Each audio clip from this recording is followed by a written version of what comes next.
And great. Thank you for joining us. The Columbian Editorial Board is pleased to welcome candidates for Evergreen School Board District 2. I'm Greg Jane, the editorial page editor and member of the editorial board, and I'll let the other editorial board members introduce themselves. Craig? I'm Craig Brown. I'm the editor of the Columbian. And Ben? Ben Campbell, publisher and partner at the Columbian.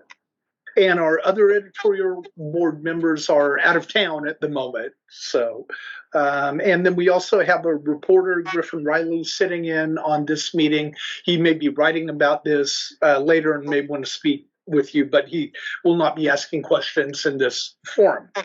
And as mentioned before, we are recording this. We will publish it or load it unedited on our website and our YouTube channel.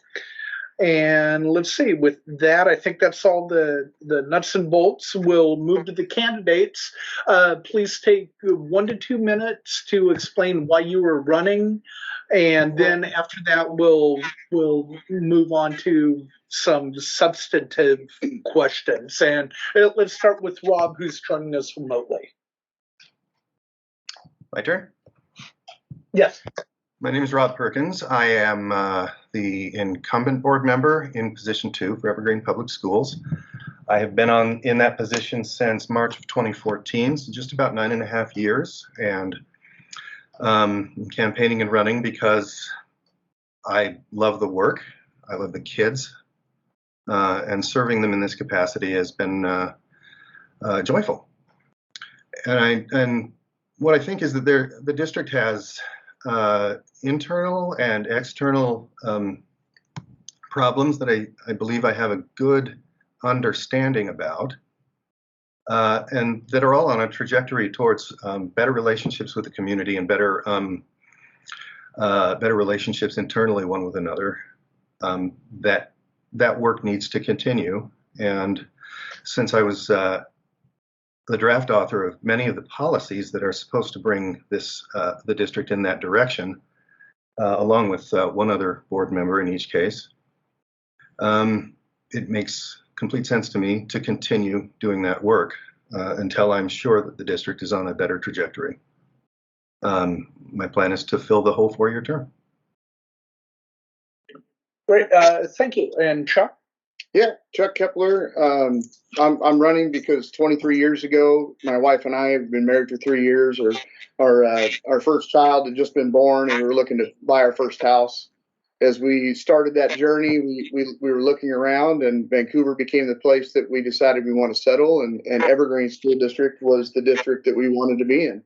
And my experience with 8 kids, having gone through or currently in the district, is that the last 5-6 years, the district has been on a downhill trajectory, that the district is prioritizing administration over student level needs.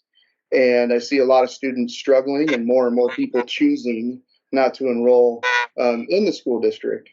I was just talking a little bit ago about my grandson who's a year old, and I'd love to be able to say that when it's time for him to start school, that Evergreen School District is once again a place that prioritizes students first, and that he would be an Evergreen School District kid.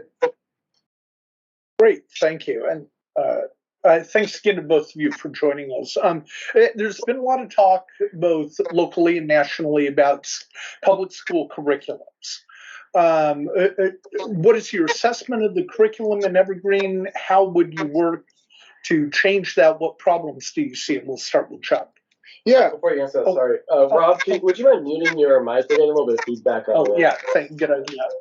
I can mute my mic. For some reason, my laptop is not letting me control the volume. There, that'll help. Thanks, Ben. I'm sorry, go ahead. What do you think of the curriculum in Evergreen? Yeah, I don't see any current issues with the curriculum at Evergreen. It's a question that's come up a lot as I've been campaigning, and to be honest, the majority of the curriculum that we do have is mandated in Olympia. There's not a lot of places, but the board just approved some new or adopted a curriculum for astronomy, I believe it is, at the high school level, something that they had tried for a few years.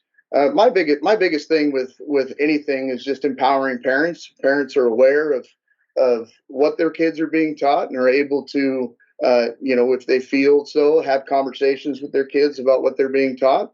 But I don't see any current issues with the curriculum as it is at Evergreen. All right, thank you. Rob, what do you see in the curriculum? Having been around for the last 9 years, it's while there are standards and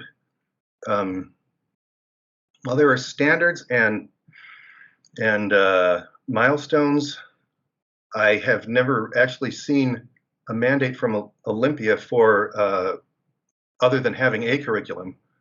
Other than I'm sorry, I'm choking on you a second here. Other than having a curriculum for something like human growth and development or English sequence and so forth, they offer very little guidance. It's really up to the board to approve that. And to do that in Evergreen, we have a process that begins with students and teachers meeting around the subject needs, as well as the curriculum instruction folks. And that goes through a citizen and staff instructional materials committee, which reviews it for process and makes sure that all of the thinking that's been done process has been done and the board. And the process serves us so that all who want input can supply it, and that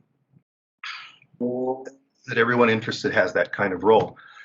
When it comes to final board approval, we get a copy of the textbook and the other materials so that we can review all of that as well, keeping the community in mind and the needs of the students. But I do agree with Chuck a little bit that there is a better way. The district can improve on communicating what kids are learning and when they should be hitting those milestones. And that's a matter of community communications and community relationships that is still an evolving thing. I would like to see the website improved for the district so that, what will they learn is kind of a question that somebody can quickly get to. But in the current process, they can approach their teachers or their admins at school or CNI directly and get a look at those textbooks and other supplementals.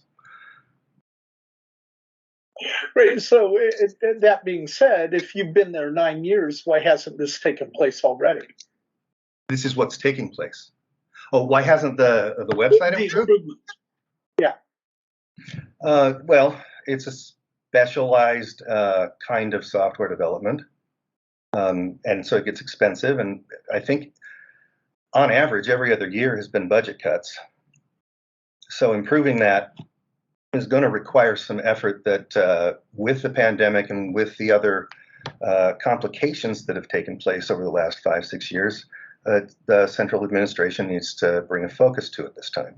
The board, for its part, has written a policy about community relations that specifies that communications should be clear and that people should be treated with respect, dignity, compassion when they approach the district. Folks at the district do their best, but that improvement to a point where somebody can go on the website, which is what young parents and students would prefer, that still needs development. Why hasn't it happened yet? It's a long job. And part of it is understanding the problem, and it's complicated by the fact that what people want changes every 4 or 5 years. And in that regard, what kind of feedback are you getting nowadays from parents regarding curriculum? Not a lot. I did take some phone call inquiries over the years about the human growth and development curriculum. But as far as the curriculum itself, it seems like something that the community is basically satisfied with, that the district is using a good enough process. I'm kind of an activist in that sense, is that I'd like people to be able to see more clearly and more quickly what's going on with respect to that. Because there are concerns out in the community about some curricula and questions that are rising. And it'd be good to get out in front of those as the controversies nationwide and statewide sort of gather around us. I did that at one point with the idea of CRT in the schools. I think it was 2 years ago. It called for a presentation from our equity leaders about that. Having heard two voices in the community, one that was insisting that it was a university law school level graduate curriculum, and the other that it was a tool to disadvantage a certain group of kids or several groups of kids. And they were able to bring a presentation to the board describing what the process was that really calmed some folks down. It really helped them understand what it was they were doing. And I got some positive feedback from the most interested of them almost immediately by calling for that in an open meeting. Chuck, when you're out campaigning, and what do you hear from the public regarding curriculum?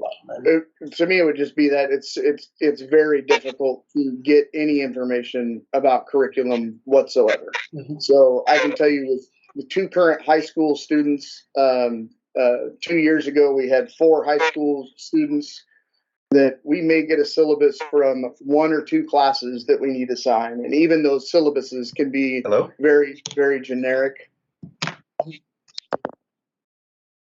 I'm sorry. No, no problem. They can be very generic and not even really giving detail in terms of what the textbooks are or saying or anything like that. And so the communication is fairly easy, but the processes are not there. The expectations not there to put these things together to communicate it. Syllabuses aren't required by classes at any level. Some teachers choose to put out a syllabus for their class. And it's just that I think parents want to be communicated with, and they want to be able to access that information when they have a question. So how would you fix that? Well, to me, it would be fairly simple in the systems that are already there. But in Skyward, you can click on a class and look at a lot of things. It would just be taking a PDF of what the syllabus, what the curriculum is for that class, and having it right there for parents. And so while teachers have other things that are already in that format, it would be really, really easy to do that and not necessarily put a lot of burden on anybody, but create a method for the parents who are wanting to know, trying to find the information, and just make it easy within the systems they already have to access that information. And you said that a lot of classes, they don't necessarily have a syllabus. Would you require that? Well, I think for every class that you have, there should be. I mean, even the board has gone through and looked at the curriculum, evaluated the curriculum. There should be just a very simple syllabus that's attached with each classroom. It doesn't even have to be teacher focused, but the class based. And once you've created those, it's just simply just attaching those as students are enrolled in those particular classes. Thank you. Craig? Sure. So recently, the Evergreen Education Association staged a labor stoppage, so a teacher strike, if you would. So I wanted to know, did the board act properly? So what could the board have done differently? What's been the fallout from that, and what would you do to prevent another work stoppage in the future? So, Rob, you want to start with that? Sure. You said did the board act properly, and what was the fallout and how to prevent? Correct. My sense is that the board acted properly. The role of the board in a contract negotiation situation like the negotiation between the district and labor relation and EEA is to monitor the process and never ever interfere with what's going on at the bargaining table by making public statements about one side or the other. We really have to maintain an allegiance to the kids and to their families and to the cost to the community about the result of the contract negotiations. So the board will set parameters about how much money there is available. We delegate that to the superintendent and his bargaining team, and they go bargain. When those things fall apart, we approve. Well, I won't say they fell apart, but they did reach impasse enough to need a mediator who worked during the month of August until the settlement. And the best advice that I ever got about any of that was to go high, but to remember the Federal Labor Relations Act and the state's Educational Employee Relations Act and the rules that the Public Employee Relations Commission in the state sets out for that. A misinterpreted comment during a strike can be has the potential to become an unfair labor practice. So the best we could do during the strike is to say that we love our teachers, and that we know, and I know, that the last 3 years have been the most difficult in a century for teachers and students, and all staff, families everywhere. The pandemic was a catastrophe, and people are still recovering from that. Personally, that's the sense. The board acted properly as well by delaying as much as possible any legal action against the teachers so that the bargaining table could focus on its work. The fallout has been, and this comes from some of the silence that the law imposes, because we got a lot of emails for people demanding to take a side, and they were about evenly balanced. It's like, why aren't you suing the teachers versus why aren't you agreeing to all the demands and ending this so school can start? And the fallout to any kind of discord in the community is less community. There are people with really negative opinions about the process that I had, and no board member had any control over.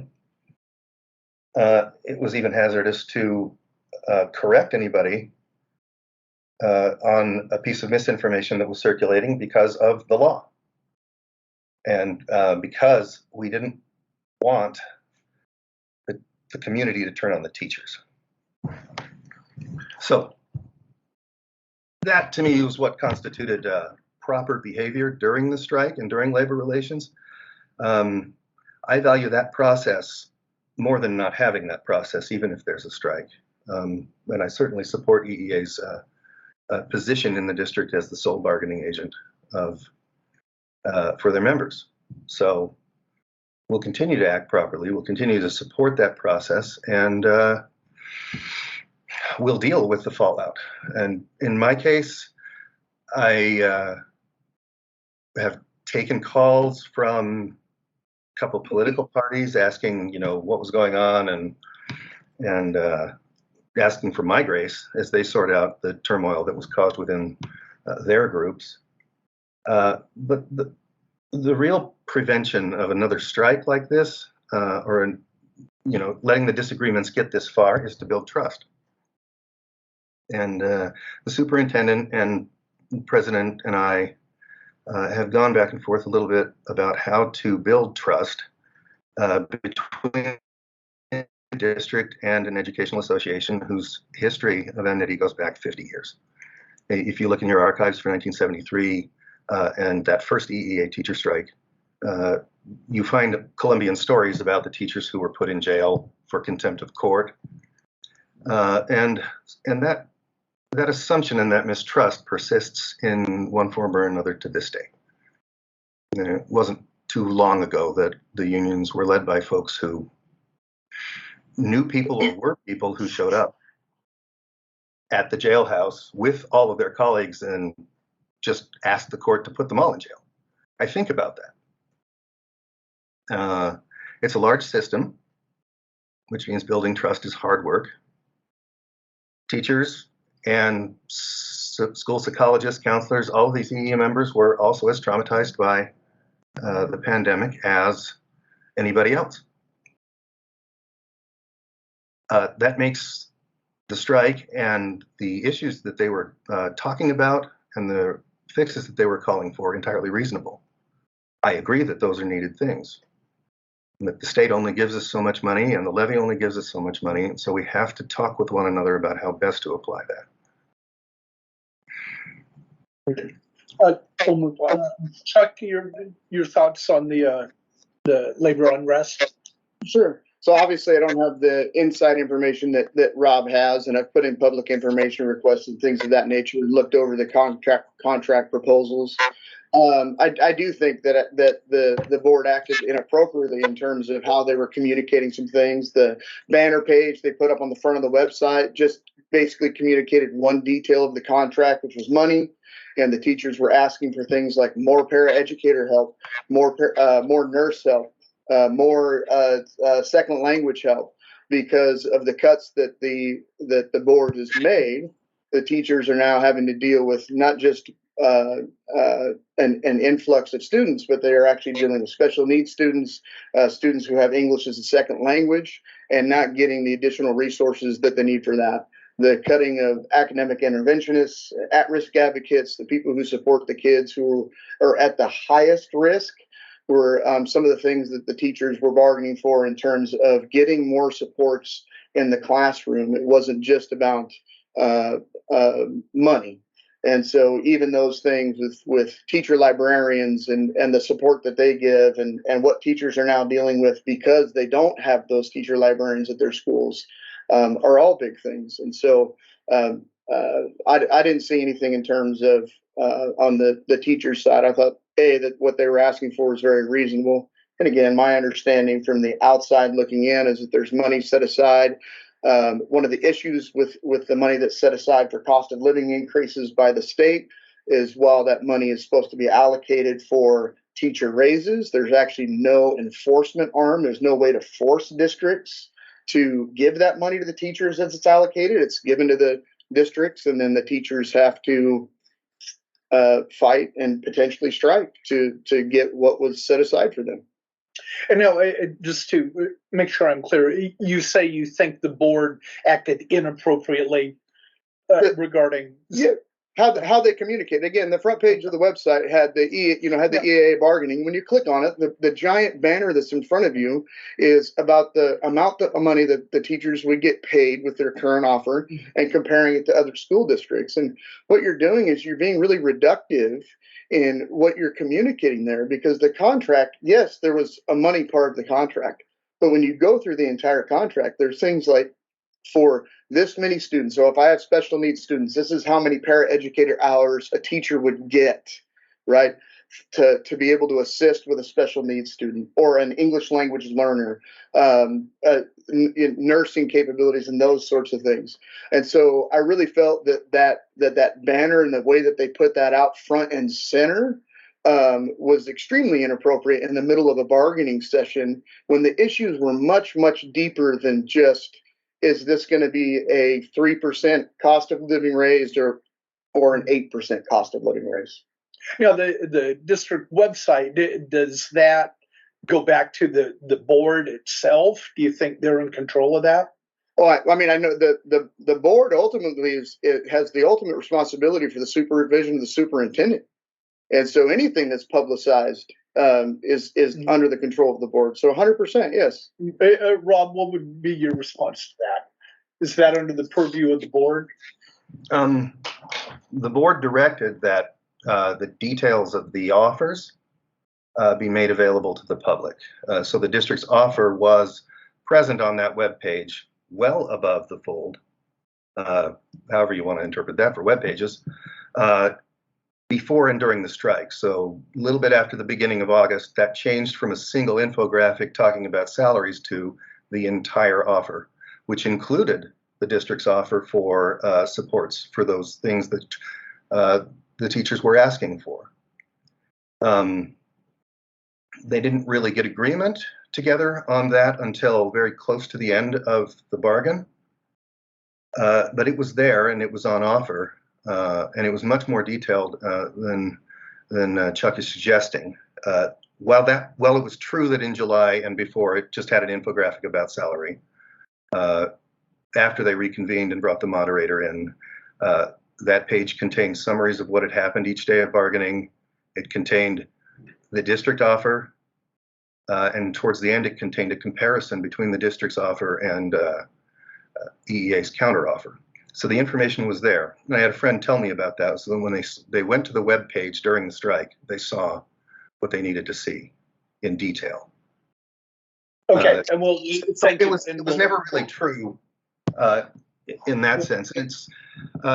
It's also one of the things that the district needs to work on is how to present that information while staying within the bounds of the Labor Acts, statute and case law, but making it clear. I mean, you had to go down a little ways and click on a button in order to get the daily summaries. Okay, thank you. Let's move on. Oh, sorry. Can I respond to that? Yeah, Okay. go ahead. So it was actually it was after I spoke at a board meeting and challenged the board that they did put a link with the most recent contract offers, but that's after the giant infographic, and it's just a small link at the bottom of the web page, two little things that you can click on and find the rest of the information. But I think there was about 6 weeks between right at the end of school and the beginning of August where that information was not available, and it was only a infographic about money. Okay. There were also no bargaining sessions taking place after the middle of June until the beginning of August, so there wasn't really an update to post. Okay, thanks. We'll move on, but a related topic regarding the budget. Chuck, do you think the district spends its money wisely? And we talk about paraeducators and teachers' salaries. What would you do differently? Yeah, I mean, I think there's a lot of issues in terms of how the district spends its money. Back in March, when the superintendent presented the proposal for the budget cuts, and there was a big uproar, even in his own presentation. The graph that he shows from 2016 to 2022, the level of administrators in the district had remained even, while the rest of the district, the number of teachers and everything else, and I think enrollment was down by 14%. Through public information requests, I've been able to find out that there's currently 200 empty classrooms at the elementary school level alone. And now 100 of those are portable buildings, but when you have an average of 25 classrooms per elementary school, you basically have 4 elementary schools worth of indoor classrooms that are sitting empty. And we're continuing, and I know you can't use the bond funds to do anything else, but we're a shrinking school district. The district's own projections for the future, which were presented in July, show that they expect enrollment to continue to decline, and we continue to add additional schools, and just the maintenance on those schools is millions of dollars a year. So I think it's offensive to the public, the fact that we're the 7th largest school district in the state, but we have some of the highest paid administrators in the state, and that I don't believe that students are being prioritized in the budget in terms of student level services. The administrator position, I'm not sure if it's still up, but for the deputy superintendent position, it's a starting wage of $250,000. And if the district were to choose to eliminate one of those positions, you could hire 10 paraeducators for that money. Those paraeducators are going to be meeting needs of students every day. The current dynamic at the school that I'm highly involved with is our resource room is only open every other day. I literally had a student come up to me the other day saying, "Did I bring deodorant to school because the resource room is closed and he doesn't have deodorant?" And those are the kinds of things that just shouldn't happen. Like, these kids should be able to go to school, be able to feel comfortable, and be able to learn, but they can't even get past those things. And we're experiencing the same thing where students who are having health issues, there's not a nurse there every day anymore. And so now they have nowhere, not only no one to evaluate those students, but also no place for those students to be safe at. Like, there's nobody in the health room. So the students are now being put inside classrooms or with administrators, or even in an in-school suspension room, and sitting there waiting for either a nurse to show up or for mom and dad to be able to answer the phone, get off work, and come pick them up. And so I think there's a lot of places where the school needs to do better in terms of investing in student level services to meet students' needs, to actually create equity so that every student that walks into our schools is able to walk in and be educated. But there's so many students who have these needs that are not being met, that when they get to school, they're hungry, they're tired, they're worried about how, not having deodorant or a razor, and we have the resources, we have the place there, but we don't have the people in place. We currently have libraries with thousands of books, and I think the video over the last summer talked about Burton and the 10,000 books that they have. And right now, I know that at least the school I'm at is that students are not allowed to check out books because they haven't been given the people in place. The media assistant that's still in that location hasn't been given the guidance on what this will look like.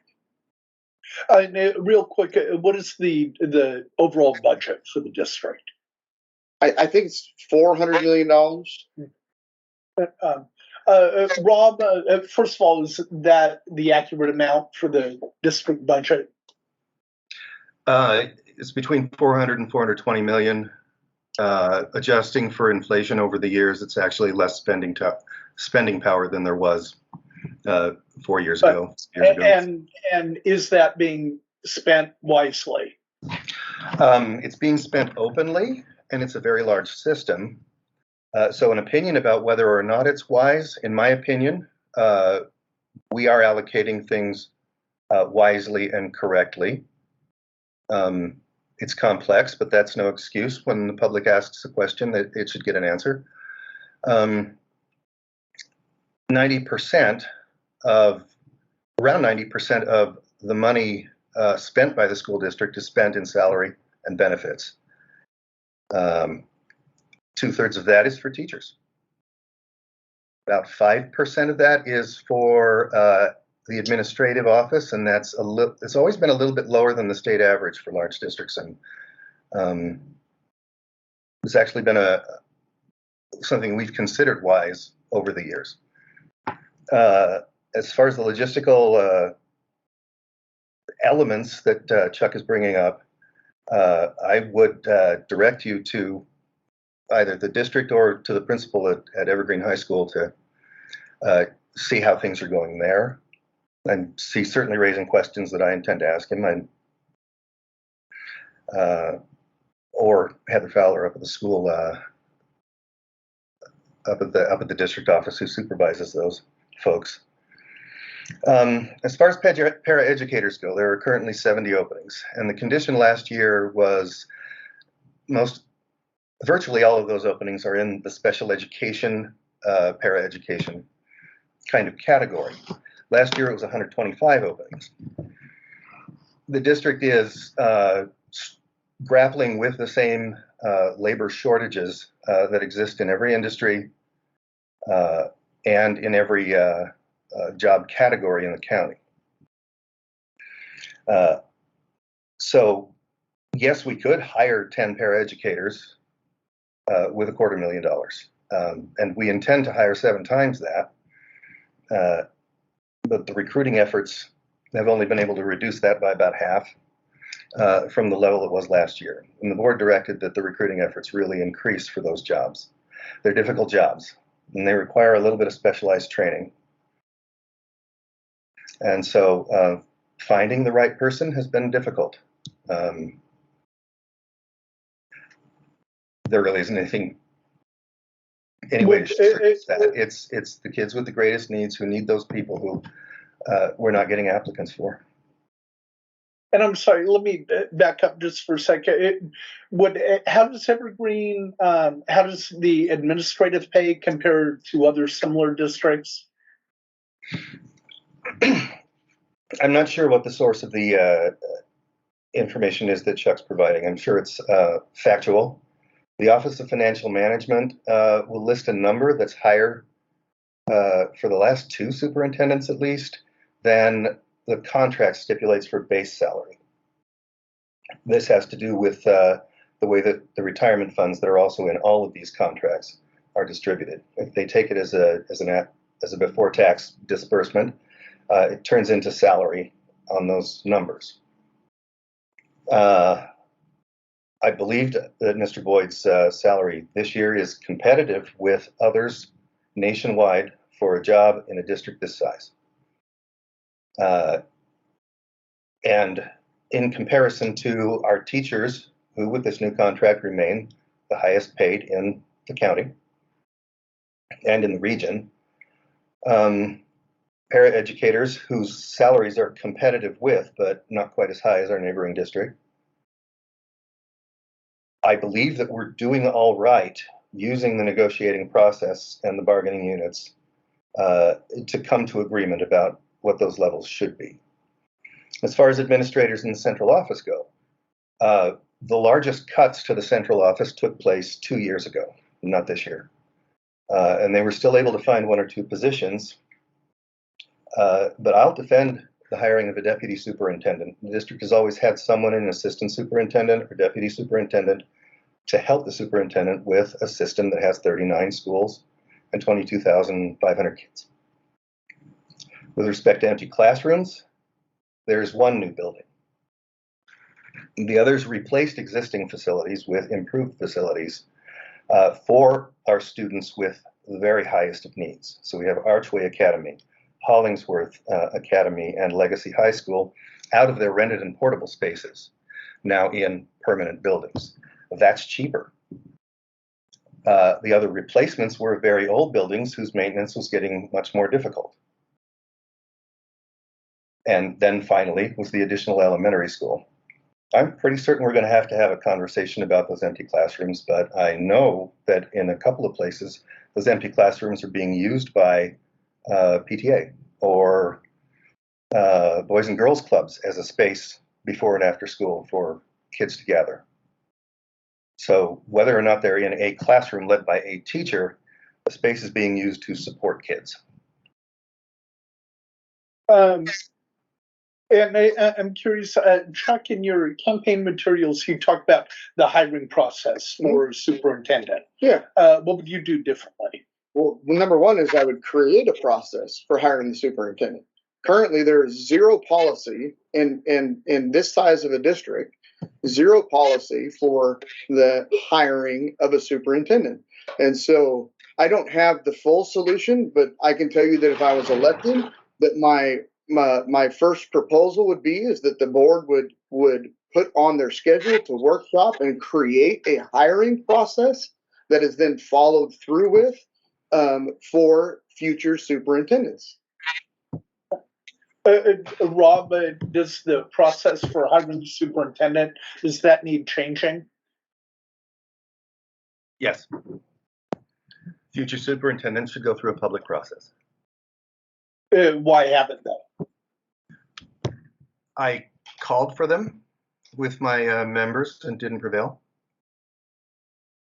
But with respect to the hiring of Mr. Boyd, when we established a process, we delegated that to the board chair, and we got a few applicants without even really holding out on them. Can everybody hear me? The screen all froze up there for me for a second. Yeah, we can hear you. But what we found when we got back together to talk about it is that board members would call a recruiting agency or one of the search firms, and they'd ask, who have you interviewed so far? Tell them John Boyd, and they'd say, we don't have anything better to offer you. Don't take our money. We talked about that in an open meeting a number of months ago, how difficult it was to find applicants who could do the job. And so while I would have appreciated an open public process for Mr. Boyd, it just became impossible because the pool of superintendents is also. But I don't intend to have another one where there isn't a public process and an opportunity, as I've seen in surrounding districts, for the public to get a chance to ask questions of candidates before the board makes its decision. I believe that that's important. I think the public really wants it. And having said that, I think that the hiring of a superintendent is always risky. The board, before I was on the board and during and after, have tried several approaches, search, brought in a superintendent who didn't work out after 6 months, hiring a deputy superintendent with the intent to, bring him along, worked out until it didn't. And then there was the case with Mr. Merlino, which ended in his at-will termination. It's known that it's impossible really to tell from an interview process and a vetting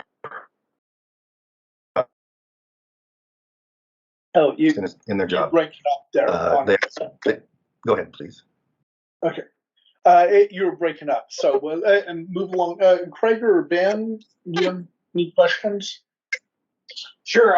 So the one of the duties of the board is to evaluate the performance of the superintendent of schools. How would you evaluate John Boyd's performance, Rob? Personal performance so far?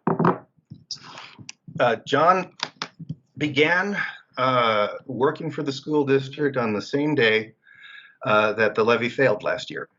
That was the election results that came in after the board meeting. And he jumped right onto that problem and built enough trust to really get everybody participating in sharing information with the public about that, the need for that levy, as well as recommending a reduced amount. So while there wasn't a lot of time, he dug in, he involved himself with the Evergreen Citizens for Schools. He went door to door with us in talking about the levy in neighborhoods. And from there, he has kept an open and honest dialogue with the board of difficulties, challenges, successes, and other things that don't really always come out in an open public meeting during a superintendent's report. And I believe he's done a very good job of taking what was a very divided district and building trust between his direct reporting, his cabinet, senior leadership team, and others. He has central office folks going out into schools with much more frequency than I've ever seen before in those 9 years. And he's keeping that trajectory. He's even asked administrators to go through and go ahead and teach a class using the curriculum that the district has promoted. That's mostly in elementary schools with the math curriculum rollout. But if he's getting admins to teach a class, then they're getting an experience and an insight that they wouldn't otherwise normally get if they stay in management and admin. So he's taking us in a direction that will be better for kids and families than the direction we were in before we hired him. I think he's very proficient about that. He's made a couple of missteps and so forth, but each time he's owned the problem and established a process for better resolution. Okay, thanks. And let me get Chuck's thoughts on the superintendent. Just so again, I don't have the opportunity to work with John on a daily basis. So everything that I would say is just going to be from the outside looking in. I can tell you that I don't think in terms of the most recent budget process proposal and cuts that were made that the communication was done very well. I don't think that the right cuts were made. And again, but I don't know how much John Boyd is involved in that process, even though he is going to be the primary person who's going to bring those things to the board. Ben, do you have anything? Yeah, so I'm a product of the Evergreen School District. It's been a while since I was in the system, but my question is, in the last 20 years, in your opinion, do you feel like public education has gotten better or worse? So, Chuck. I mean, I think it's really hard to look at just overall at public education in the United States compared to other countries and say that the education in the United States has gotten better. Again, I think there's a lot of issues, and unfortunately, the education of our children has become a political issue, which it just needs to be about educating our children and preparing our children to be successful, happy, moderated adults. And And so I think there's a lot of places that we can really improve. Rob? I get the mic. Okay. Yes. Education since you say the last 20 years, so we're thinking about '03 to today. Education has gone through a great recession, a pandemic, and in our area, the labor disputes that are not limited to the 2 strikes in the last 5 years, but there are always disputes and differences when it comes to working conditions and money. And all of those things have had an impact on the community. One of the larger impacts on the community have been the pressures to politicize education.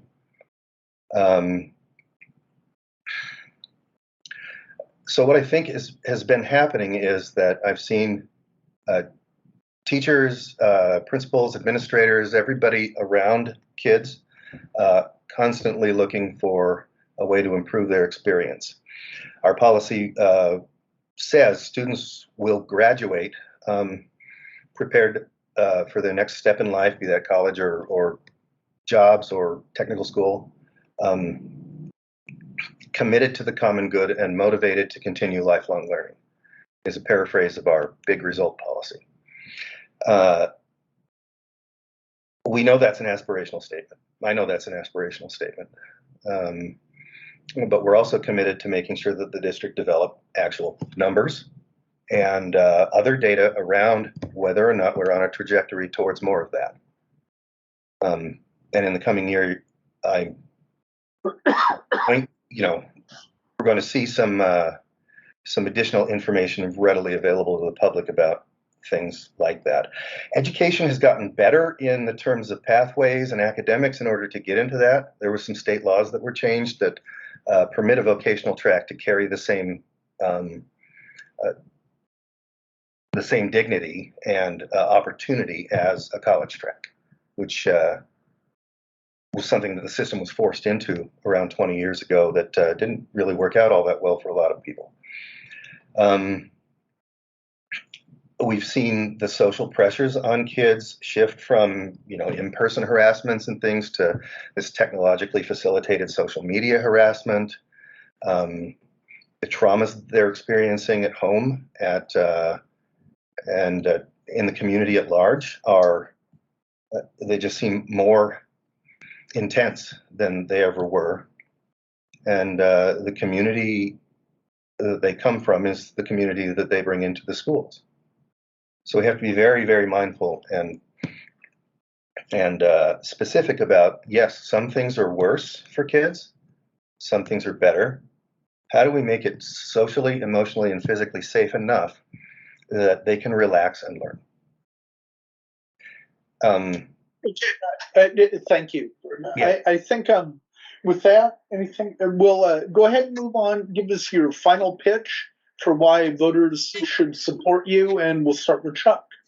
Yeah, I mean, to be honest, this last year, after going to board meetings and seeing what was going on, I was really, really frustrated with the direction of Evergreen Schools. It's been in decline since 2016, and to me, the issues have all stemmed from leadership. Is just plowing through superintendent after superintendent and leadership that doesn't seem to be communicating or serving the students' needs first.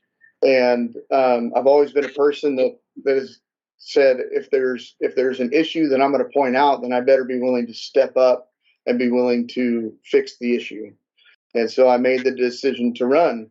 My kids are almost graduated from Evergreen School District, in 2 years, and I doubt I'll be able to make all the changes that I would like to see done and have those implemented and have a system that's now growing and thriving. But I know that we can put the school district on that direction. And so for me, it's about our kids, our community. It's about my neighbor's kids. It's about my grandson and future grandkids being able to have a school district once again that not only that we can be proud of, but a school district that's growing and thriving, and people are choosing to go to Evergreen School District instead of being forced to by their address or location. Thank you. Rob, why should voters support you? For the time I've been on the board, my three biggest priorities have been and continue to be: first, safety, social, emotional, and gosh, I haven't one of those moments. Social, emotional, and physical safety at school. There are differing opinions about that, but we've written the policies and intend to gather the data and get a report to the community on what that is, what that looks like, and what that means. On transparency, which we've talked about back and forth a little bit here, is that the district has so much improvement that it could be doing to make things clear in the complex system for parents, especially for students, and for the community at large. And then for pathways and opportunities for kids. That dovetails with safety and transparency. If they know what they're going to learn and they're excited about it, they would be like my youngest son, who saw a pathway for himself through the Cascadia Tech Academy and was able to, graduate with a certification and become a certified nurse assistant right from high school and walk right into a job. I believe that the system for those kids has improved to a point where the opportunities are there. I believe the challenges of the last 3 years continue to need addressing. And I want to continue to have that conversation and be listening to people throughout the next 4 years so that understanding can increase. That's what I'm committed to, is to make sure that safety and transparency and opportunity remain the highest priorities for students. And if I can add just as a close, that's been my single focus, is the experience of students and how best to create those environments for them. Great. Well, thank you very much. Thanks to both of you for joining us. Rob, glad you could join us remotely. And Chuck, thank you for coming in. No problem at all. So, thank you. I appreciate it. It's nice to meet you and see you guys again, and have a great week. All right. Take care, Rob. Thank you. Bye. Thank you.